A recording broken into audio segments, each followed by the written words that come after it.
So hey everyone, আসসালামু আলাইকুম। Welcome back to my YouTube channel. So চলে এলাম আবার একটা নতুন ভিডিও তোমাদের সাথে শেয়ার করার জন্য। সো সবাই তো জানো আজকে আমাদের ঈদ। সো সবাইকে জানাই ঈদের অনেক অনেক শুভেচ্ছা। সো এখন বাজে সকাল 5টা। আমি 5টার সময় উঠে পড়েছি, কারণ বাড়িতে অনেকটাই কাজ থাকে ঈদের দিন, তোমরা তো সবাই জানো। তো সকাল সকাল উঠে পড়েছি। আমি সকালেই প্রথমে আগে সামাইটা রান্না করে নেব, আর আমি পরোটা করে নেব, কারণ আমাদের এখানে আমি বিয়ের পর আসার পর দেখেছি যে এরা সামাই রান্না দিয়ে পরোটা খায়। তাই আমি তাড়াতাড়ি করে সকাল সকাল উঠে সামাইটা রান্না করে নেব আর পরোটাটা করে নেব, কারণ ওরা খেয়ে তারপর নামাজ পড়তে যাবে। সো আমাদের এখানে ঈদের নামাজটা হবে 8:15 থেকে, তাই আমি সকাল সকাল উঠে তাড়াতাড়ি সব কিছু করতে শুরু করে দিয়েছি। সো ময়দাটা আমার মাখানো হয়ে গেছে। তো এইবার আমি সামাইটা রান্না করে নেবো। সো সামাইটা রান্না করার আগে আমি সামাইটা সামান্য ডালডা দিয়ে ভেজে নিচ্ছি। সো 30টা রোজার পর যখন আমাদের এই খুশির ঈদ আসে, তখন অনেকটাই আনন্দ লাগে, তেমন আবার একটু কষ্টও হয়, কারণ আমাদের রমজান মাসটা শেষ হয়ে যাচ্ছে।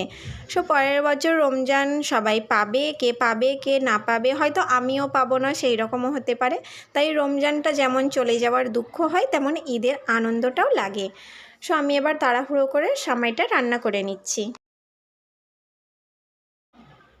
সো হাতে তো যেহেতু সময়টা কম, তাই পুরো ভিডিওটা করতে পারবো না, তাই সামাইটা আমি রান্না বসিয়ে দিয়ে চলে যাব। এবার পরোটাগুলো বেলে নেবো, কারণ আমাকে একাকেই করতে হবে। আমার হাজব্যান্ড তো সকালবেলা উঠেই চলে গেছে মাংস আনতে। মাংসর দোকানে নাকি এত লাইন, মাংস নাকি পাওয়া যাচ্ছে না। তাই যে লাইন দিয়েছে। তো আমার ছেলে এখন ঘুমাচ্ছে, তাই আমি সকাল সকাল উঠে সবগুলো সেরে ফেলতে চাইছিলাম। সো আমি সামাইটা বসিয়ে দিচ্ছি, বসিয়ে দিয়ে একদিকে পরোটাগুলো আমি বেলে নেব।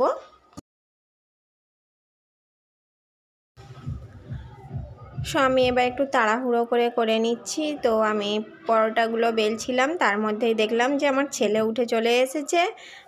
সে আমাকে বলছে যে তোমরা আগে উঠে পড়েছো, আমাকে তুলো না, আমি সব কিছু দেখব।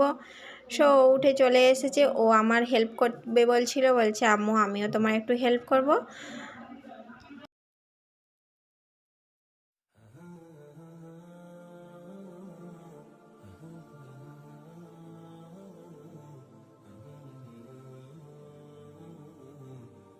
তো দেখো পরোটাগুলো আমার সবই সেঁকা হয়ে গেছে। সো ছেলেকে গোসল করিয়ে দিলাম, দিয়ে এবার আমি খাবারটা নিয়ে নিচে চলে যাচ্ছি, কারণ ওরা খেয়ে তারপর নামাজ পড়তে যাবে। সো চটপট চলে এলাম আমাদের রুমে। তারপর ওরা দুজনে বসে পড়লো, আমি ওদের দুজনকে খাবার দিয়ে দিলাম, ওরা খেয়ে নিচ্ছিল। তো আমি সামাই কোনো দিন আগে রান্না করিনি, এই ফার্স্ট টাইম রান্না করলাম। বাট রান্না করলাম, খুবই সুন্দর হয়েছে। আমি নিজেও ভাবতে পারি না এত সুন্দর হবে। সো ওদেরকে খেতে দিয়ে আমি নিজের বিছানাটা একটু নতুন বেডশিট একটু পেতে দিলাম। সো এবার আমার হাজব্যান্ড বলল যে সুরমাটা লাগিয়ে দিতে, তাই আমি সুরমাটা ভালো করে ওকে লাগিয়ে দিচ্ছি।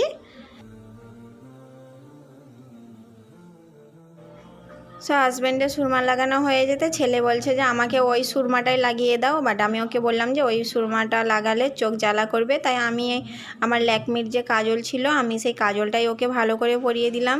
পাঞ্জাবি পরে সুরমা না পরলে ঈদের দিন যেন ভালোই লাগে না। পাঞ্জাবি পরে সুরমা পরে ঈদের দিন বেরোলে সব ছেলেদেরকেই খুবই সুন্দর লাগে।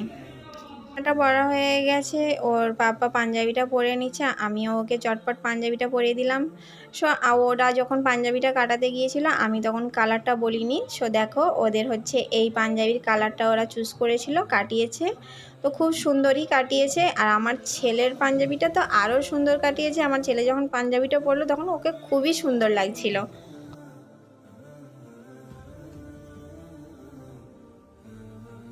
তো ঈদের দিন তো আমাকে সকাল থেকে যেমন রান্নাও করতে হয়, তেমন ওদের ও বাবা ছেলেকে আমাকে পুরোপুরি রেডি করে দিতে হয়। সুরমা দেওয়া থেকে, আতর দেওয়া থেকে, টুপি পরিয়ে দেওয়া থেকে সব কিছুই আমাকে করিয়ে দিতে হয়। ওরা নিজেরা কিচ্ছু করে না। তো আমি সবগুলো করে ওরা নামাজ পড়তে চলে গেলে তারপর আমি সোজা যাব রান্নাঘরে। আর শুধু রান্না করতে গেলেই হবে না, ওরা নামাজ পড়ে চলে গেলে আমার জায়ের মেয়েরা এসে হাজির হয়ে যাবে মেকআপ করার জন্য। সো প্রতি বছর ওরা আমার কাছে মেকআপ করে। সো এরা তো চলে গেল দুজনে নামাজ পড়তে। তারপর আমি এদের দুজনকে সাজিয়ে দিলাম। এদেরকে খুবই কিউট লাগছিল দুজনকে। তো এদেরকে সাজানোর পর চলে গেলাম আমি এবার সোজা রান্না করতে। সো আজ ভাবলাম যে 30টা রোজার পরে একটু ভালো মন্দ কিছু খাওয়া যাক। সো আমি আজকে বিরিয়ানি তৈরি করে নিচ্ছি। তার জন্য আমি চালটা আগে থেকে ভিজিয়ে রেখেছিলাম আর পানিটাই আমি ফুটে গেছে, তো চালটা দিয়ে দিলাম। এদিকে আলুটাও ভেজে নিলাম। তারপরে আমি চলে যাচ্ছি গরুর মাংসটা রান্না করতে। সো আমি অনেক দিন পর আবার চুলাটা বার করলাম। আমি আজকে চুলাতে ভাতটা রান্না করেছি আর মাংসটা রান্না করেছি। তো ওরা নামাজ পড়ে চলে এসেছে, আমার সব কিছু প্রায় কমপ্লিট হয়ে গিয়েছিল। তো আমার হাজব্যান্ড এসে একটু হাত মিলিয়ে দিল আমার সঙ্গে।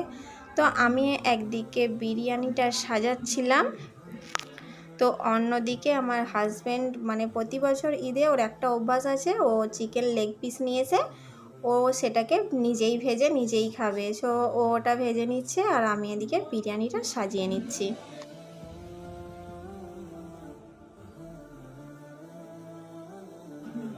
সো বিরিয়ানিটা আমার সাজানো কমপ্লিট হয়ে গেছে। আমি এখন এটা ঢাকনা দিয়ে রেখে দিচ্ছি চুলায় বসিয়ে দু ঘন্টার মতো। সো 2 ঘন্টা পর চলে এলাম। 12টা না বাজতে বাজতেই আমার হাজব্যান্ড বলছে খিদে লেগে গেছে। আমি বললাম যে খিদে হয়তো এমনি লাগতো না, বিরিয়ানিটা হয়েছে তাই জন্য তাড়াতাড়ি খিদে লেগে গেছে। সো আমি ওকে বিরিয়ানিটা দিয়ে দিলাম। আমি সকালে পরোটা খেয়েছিলাম বলে তাই জন্য আমি আর খেলাম না, ওকেই দিয়ে দিলাম। সো খাওয়া দাওয়ার পর আমরা চলে গিয়েছিলাম কিছু ফটোশ্যুট করার জন্য।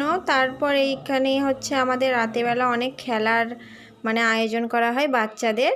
সো সেইগুলোও হবে। তো দেখা হচ্ছে অনেকক্ষণ পর। এখন বাজে 7:30, ওদের খেলা শুরু হয়ে গেছে। সো আমি আমার বারান্দা থেকেই ভিডিও করছিলাম। সো আমার ভিডিওটা এখানেই শেষ করলাম। তোমাদের ঈদ কেমন কাটলো আমাকে কমেন্টে অবশ্যই জানিও। টাটা।